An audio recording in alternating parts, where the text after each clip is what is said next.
But Steve Ella must be a player of the future, and as I can't mention too much about him, I thought he had a tremendous game, but the outstanding player in the field to me was the halfback, Peter Sterling. Had a magnificent game, this fellow. He attacked, he tackled everything that moved off the ground. He was around his legs. He kicked the ball for touch. He kicked it over the top of it. Anything possible in rugby league, this fellow was able to do, Peter Sterling. Well, Ray Price has taken over a new role. He's Peter Sterling's dresser, as you can see. Cole, what would you say Balmain's biggest problem is? I've watched them a couple of... Well, they seem to lack enthusiasm. There's no confidence in the team. Some of their passing are going across the field too instead of going up the field. Olsen Filipana brought a bit of it back when he did run forward with the ball, but there was no one linking up with him at all times. Right, let's have a look at Thompson, tackled by Stevens and Hilditch. A pretty solid whack. Oh, wasn't it? Look at that one. Ooh.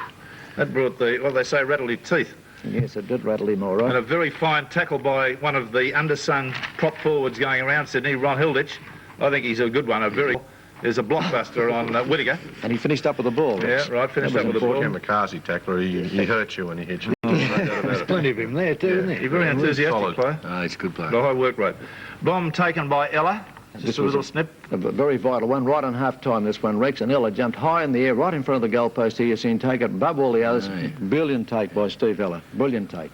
And even referees have problems during the games, Cole, don't they? Yes, it was, as I said, there wasn't a great deal of mud, but there was a little bit of mud in the centre, and referee Barry Bradstack had a bit of trouble with the whistle. It was rather funny. I heard one of the crowd, or even with the headphones on, I could hear the people singing out, "Don't take the water out, team, let him keep it where it is." I didn't want to hear the whistle again. A funny one. George, like you said before, with that bomb for the John Dorahay had no support. I noticed then in the Parramatta side, they had plenty of support in front of him. If you'd have had it dropped it, there were blokes around to cover it up. Well, he had so much trouble, Rex, that he had to get a replacement of a whistle. That wasn't enough to wash out. They had to give him another whistle. I just wondered, looking at this snippet, what the hell Percy Knight was complaining about, because you see his player Davidson deliberately dragged the player across the sideline, and now Percy, the captain of the side, comes over and sort of remonstrates with the referee, and I find that, I don't know what he said. Well, there he is, Rex. No doubt to me, that's... He's a captain, George. Now, there's no future on that one. He's definitely pulling... I'd have been remonstrating with a player instead of remonstrating with a referee. I would have thought he would have gone to Davidson and said, don't do stupid things and concede penalties. Yes. All right, now...